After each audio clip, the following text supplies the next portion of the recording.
Assalamualaikum warahmatullahi wabarakatuh pemirsa, apa kabar Anda hari ini? Saatnya kami merangkum berita minggu ini dalam Padang Panjang Sepekan bersama saya, Dirit Emma Harika. Kita ke berita pertama, pemirsa. Direktorat Perkeretaapian Kementerian Perhubungan akhirnya menanggapi langsung usulan pemerintah Kota Padang Panjang dan pemerintah Kota Sawah Lunto untuk mengaktifkan kembali jalur kereta api di dua daerah tersebut. Melalui kunjungan langsung ke stasiun kereta api Padang Panjang, Sekretaris Direktorat Jenderal Perkeretaapian Kementerian Perhubungan Zulma Fendi meninjau lokasi guna mengkaji jalur dan infrastruktur kereta api yang sudah lama tidak aktif. Kendati demikian, Zulma Fendi menyampaikan Kementerian Perhubungan akan memprogramkan penghidupan kembali jalur kereta api Padang Panjang dan Sawah Lunto. Sementara itu, Wali Kota Padang Panjang, Fadli Amran, dalam kesempatan ini juga menyampaikan seputar pemanfaatan stasiun kereta api untuk kepentingan destinasi wisata. Menyebut hal ini, Zulma Fendi akan mempertimbangkan pembangunan miniatur sejarah perkeretaapian di Kota Padang Panjang. Setelah berhasil masuk nominasi 5 besar Lomba Dasawisma berprestasi tingkat Provinsi Sumatera Barat, Dasawisma Teratai 1 Kelurahan Koto Panjang, Kecamatan Padang Panjang Timur, dinilai oleh tim penilai provinsi Selasa 2 Februari 2021. Dalam kegiatan penilaian ini, Ketua TPPKK Koto Panjang, Rita Mardiana Icip Haryanto, menjelaskan 10 program yang telah dilakukan dan inovasi-inovasi yang telah dibuat oleh Dasawisma Teratai 1. Sementara itu, tim penilai yang dipimpin oleh Wakil Ketua TPPKK Provinsi Sumatera Barat, Wartawati Nasrul Abid, menyampaikan kekagumannya kepada Kota Padang Panjang yang selalu masuk nominasi penilaian setiap tahun dalam Lomba Dasawisma berprestasi. Salah satu inovasi adalah Koinku Syurgaku, yakni pengumpulan uang koin oleh ibu-ibu rumah tangga yang akan diberikan kepada Garin Musola di Koto Panjang. Tidak hanya dari PKK, apresiasi untuk Kota Padang Panjang juga datang dari tim audit BPK. Memiliki pengelolaan keuangan yang baik, BPK RI menjadikan Kota Padang Panjang sebagai kota pertama bersama Kota Pariaman yang dilakukan pemeriksaan rutin tahunan. Ketua Tim Audit BPK Perwakilan Sumatera Barat M. Ilyas dalam pertemuannya bersama Wali Kota Padang Panjang Fadli Amran menyampaikan bahwa BPK selama 35 hari ke depan akan memeriksa beberapa OPD, terutama yang memiliki pembelanjaan cukup besar.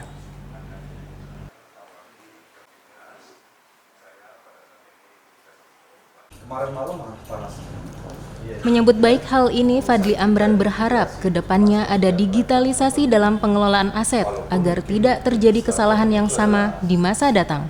Fadli menyampaikan, melalui komitmen anti korupsi, Kota Padang Panjang siap diperiksa.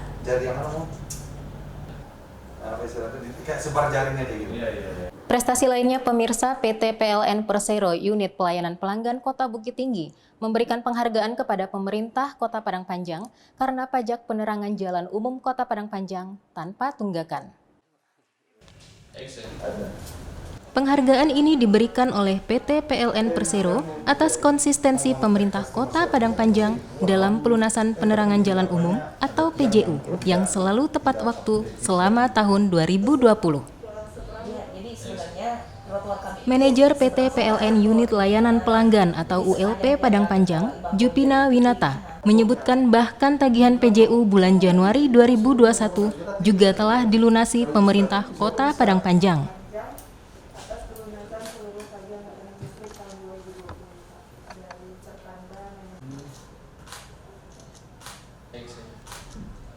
Menerima penghargaan ini, Wali Kota Padang Panjang Fadli Amran berterima kasih pada PLN dan berharap kerjasama yang baik antara pemerintah Kota Padang Panjang dengan PLN dapat terus berjalan.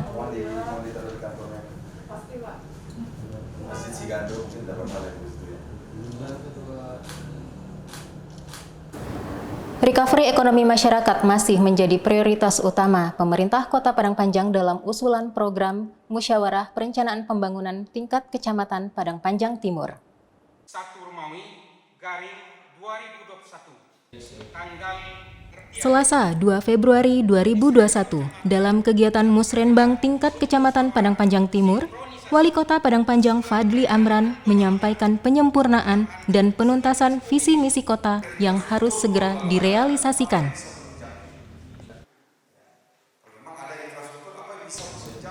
Fadli meminta kepada Kepala OPD yang hadir dalam Musrenbang agar segera menindaklanjuti usulan yang disampaikan untuk memaksimalkan anggaran demi kepentingan masyarakat.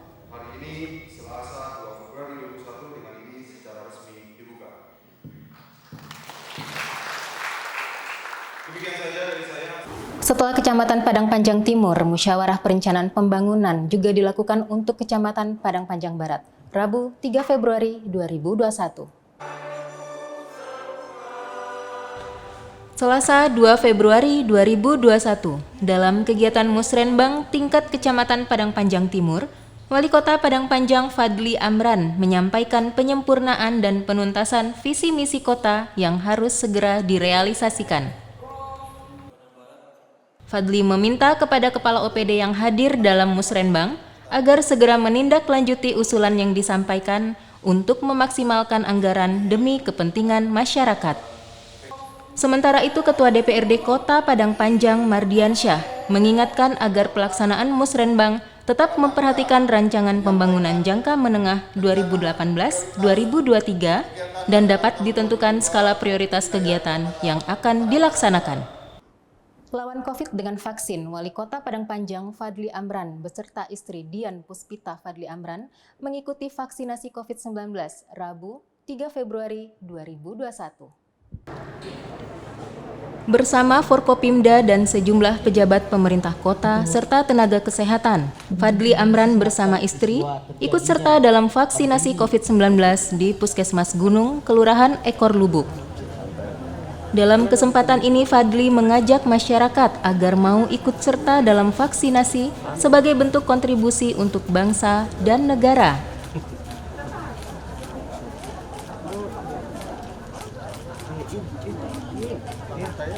Masyarakat Kota Padang Panjang yang saya cintai, marilah kita bersama-sama berpegangan tangan membantu program pemerintah pusat untuk mengurangi dampak penyebaran COVID-19 dan juga dampak sosial ekonominya. Salah satunya adalah bagaimana kita mengikuti vaksinasi ini secara baik. Tidak berasa sama sekali, mudah-mudahan tidak ada gejala bagi kita bersama, dan tentunya cobaan ini dapat dicabut oleh Allah Subhanahu wa Ta'ala. Terima kasih. Jangan ragu, lawan COVID dengan vaksin. Serta vaksinasi yang telah hadir pada acara. Kepala Dinas Kesehatan Padang Panjang Nur Yanuar menyampaikan, tahap pertama vaksinasi ini diberikan pada SDM di fasilitas kesehatan, menyusul tahap kedua kepada TNI, Polri, BUMN, dan BUMD, kemudian masyarakat pada tahap ketiga. Tapi dua nanti setelah ini selesai semua, mungkin sebulan atau 2 bulan, kita lanjutkan dengan seluruh TNI, Polri, personil atau karyawan daripada BUMN, BUMD. Itu di tahap kedua nanti itu. Kalau sudah selesai bulan di tahap kedua, kita lanjutkan ke tahap ketiga. Tahap ketiga itu masyarakat nanti semuanya itu. Sementara itu, pemirsa, terkait rencana pembangunan saluran irigasi di beberapa titik di Kota Padang Panjang, tim teknis Dinas Pengelola Sumber Daya Alam atau PSDA Sumatera Barat melakukan kunjungan lapangan Rabu 3 Februari 2021.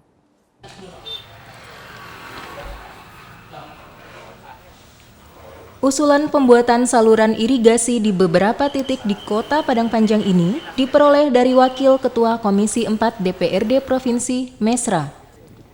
Dalam kunjungan kali ini, Mesra menjelaskan peninjauan lokasi merupakan kewenangan provinsi, meski sudah terakomodir di anggaran, karena kawasan perlintasan sehingga sumber air bisa di tanah datar dan pemanfaatan di Padang Panjang.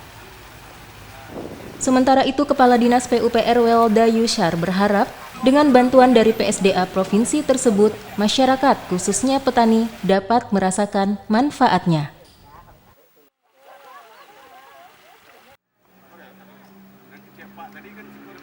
Jadi memang pada kesempatan ini kami sedang melakukan relokasi terhadap usulan kegiatan yang menjadi kewenangan di provinsi dan terdapat Dinas PSDA. Dalam hal ini tentu ini akan kita giring walaupun ini sudah terakomodir dalam anggaran. Lebaran itu bagaimanapun harus kita giring bersama karena ini adalah kawasannya perlintasan antara tanah datar dan Padang Panjang. Mengakhiri informasi di pekan ini, pemirsa, Kamis 4 Februari 2021, sebanyak 130 orang tenaga kesehatan Kota Padang Panjang melakukan vaksinasi COVID-19. Berlokasi di 3 tempat terpisah, sebanyak 130 orang tenaga kesehatan Padang Panjang menjalankan vaksinasi COVID-19. Kepada Padang Panjang TV, Kepala Dinas Kesehatan Nur Yanuar menjelaskan, pemberian vaksin pada tenaga kesehatan tersebut dilakukan bertahap dan ditargetkan selesai pada 21 Februari mendatang. Lebih lanjut, Nur Yanuar menyebutkan bahwa sebagai garda terdepan penanganan COVID-19, tenaga kesehatan harus mendapatkan prioritas dalam vaksinasi ini. Kedepannya, Nur Yanuar meminta kepada warga agar tidak cemas dengan pemberian vaksin COVID-19. Demikian Padang Panjang sepekan hari ini, pemirsa. Saya Deret Emma Harika beserta seluruh kru yang bertugas mengucapkan terima kasih atas perhatian Anda. Assalamualaikum warahmatullahi wabarakatuh.